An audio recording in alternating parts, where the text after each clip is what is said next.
Now, looking at population growth, you can read this section in the chapter, but here's a model that's maybe helps you to picture what's happening as we use the formula.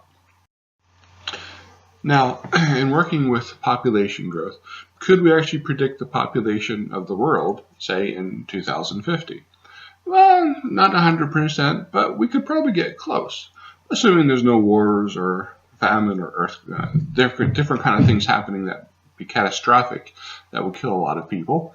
If we assume a steady kind of growth, like it's happened over the past 30 years, well, maybe that same thing would happen in the next 50 years. Again, it's to be seen if we can actually do that, but we could.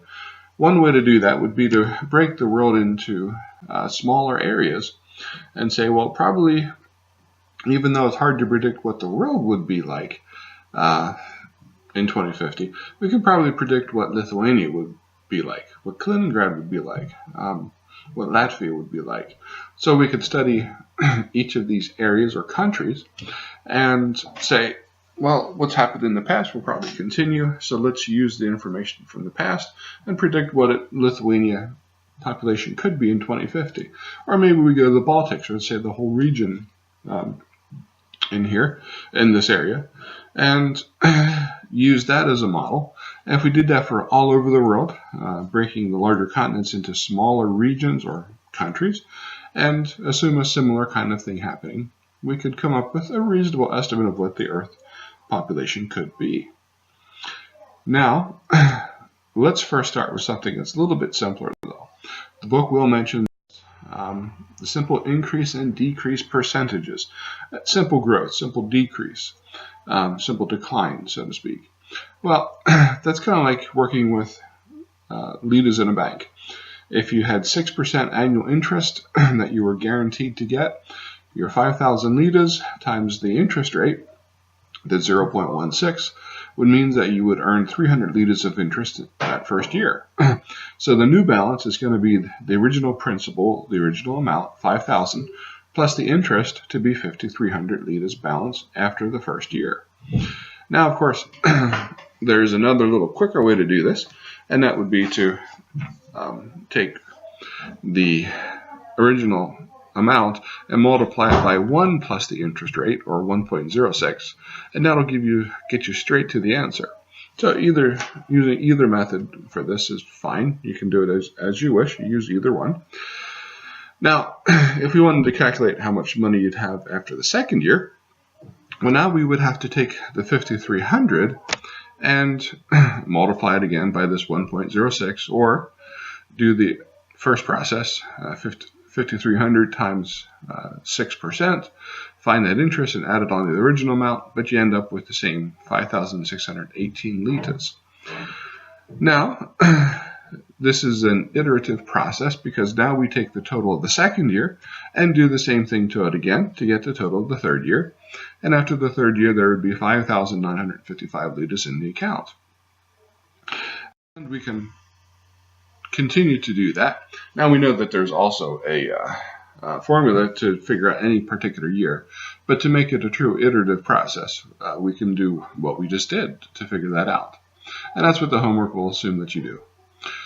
Now, if we move on to something a little bit more complex, suppose we had a really large aquarium that could hold a maximum of 250 fish, and we put 40 fish into it. We research on the internet and find that the kind of fish we want to put in the bowl have a growth constant percentage. The book refers to this as G. Some places refer to it as C. It doesn't really matter. We'll use G since the book does. That this growth constant percentage is 70%.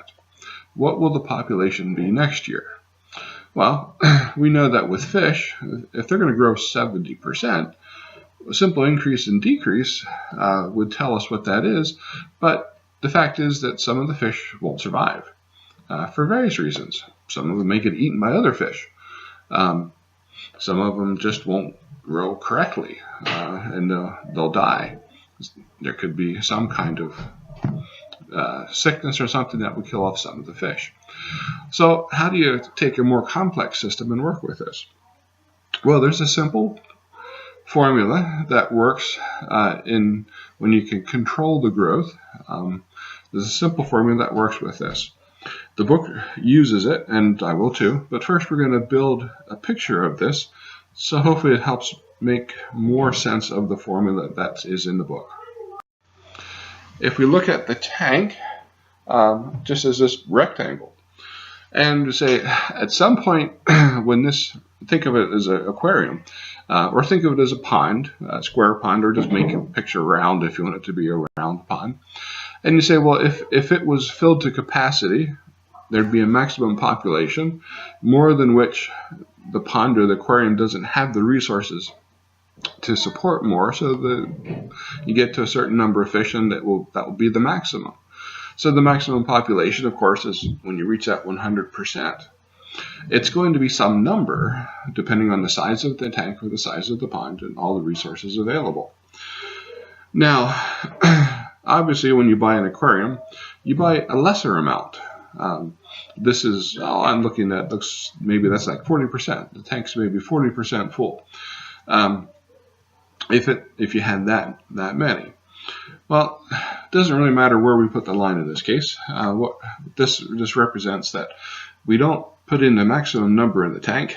After all, when you start an aquarium, you put a few fish in, and you expect that they're going to populate the tank until it gets full. It's a lot cheaper that way too. Now, the book uses this term P sub n, the percentage of the current year. Think of it as how full the tank is. If it was 40% full, we'd say that P sub n, that the tank is 40% full right now. And next year, we know, of course, it'll be more. One way to calculate this is simple figuring a percentage. You take the current number and divide it by the maximum population. So that will give you how full it is. If the tank had 100 fish and you had 40 fish in it, well, then it would be 40% full, 40 over 100. And that also, well, the next thing that popped up is the number.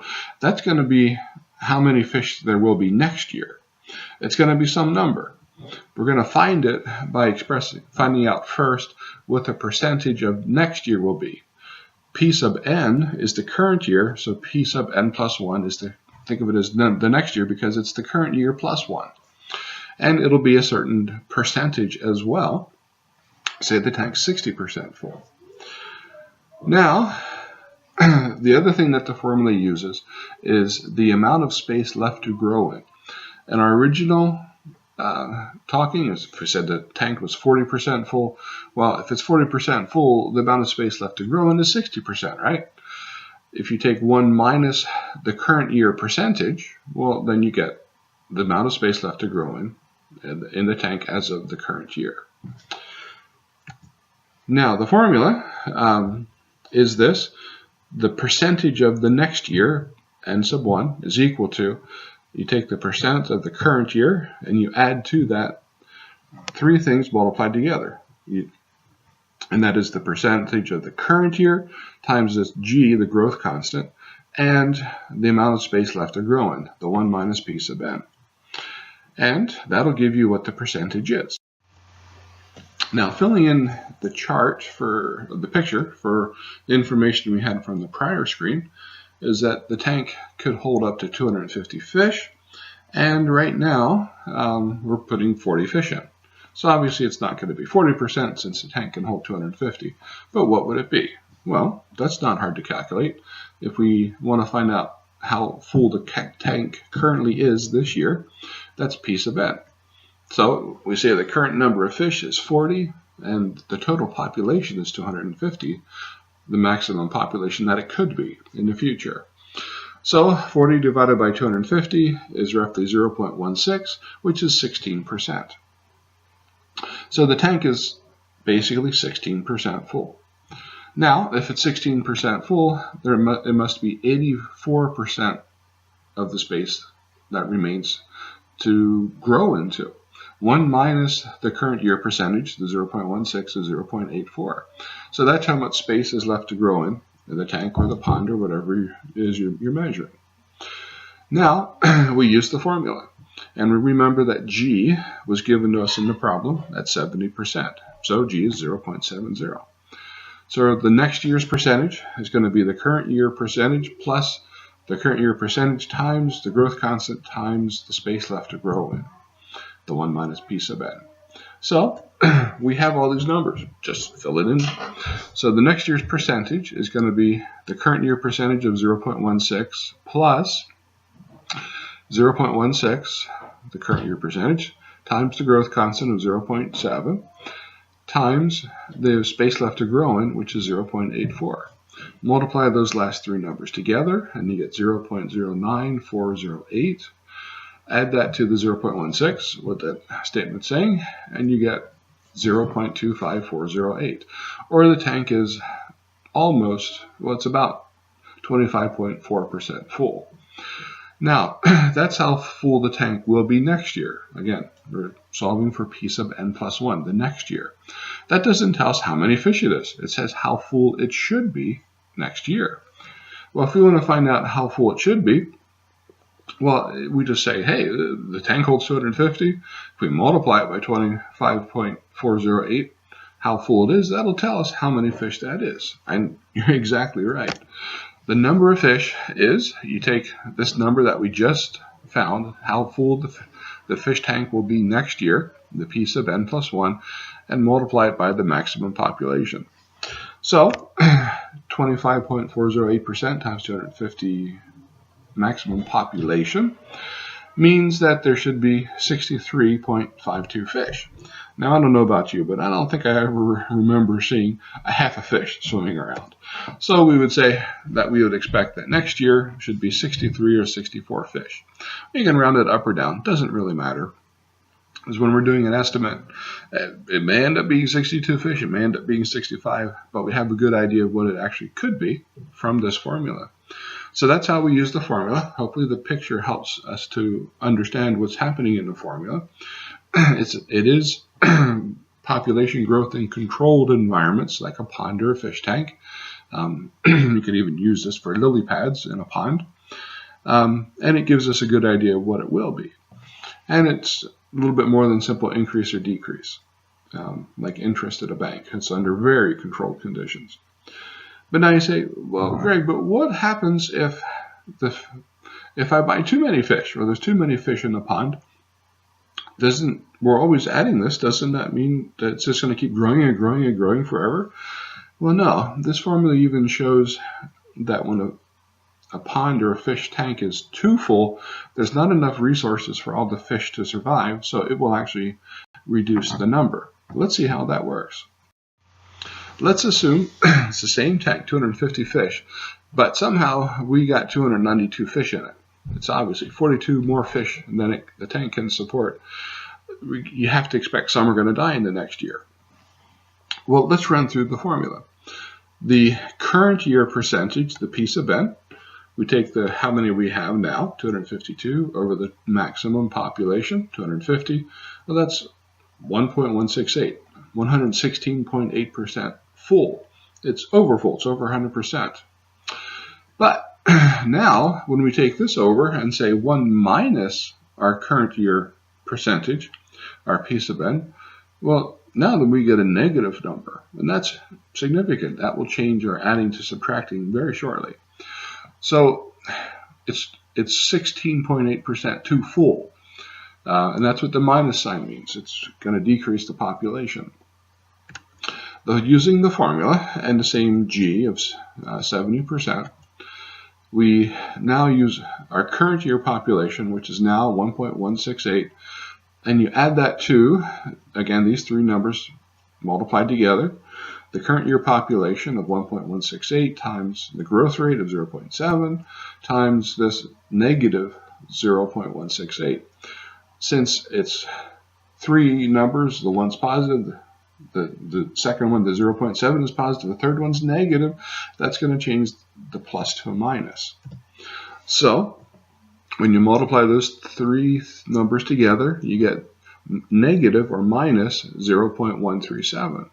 So now the current year percentage of 1.168, you subtract this 13.7%. And the tank now is 0.131 full, which is 103.1% full. So we do see that a nice number of fish, unfortunately, will die, but the tank does get down to very close to being its maximum population. Probably the next year it'll get even closer to the 250 fish. Now, we didn't actually calculate the number of fish, and that's kind of important because sometimes students forget that on the exam. This is how full the tank is. It doesn't say how many fish we have. How many fish do we have? Well, we take the number of fish. We calculate it by taking the next year percentage times the max population, or 103.1% times 250 fish, the maximum population, not the current population because it's bigger.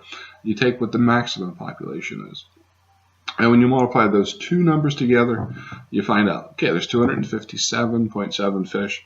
You can round it up or you can round it down. It doesn't make a lot of difference. I would say that probably next year we should have 258 fish. And we'd expect that a year after that, that number would reduce as well until we get close to 100% full. So hopefully this makes sense. You can go back and review the video or email me questions.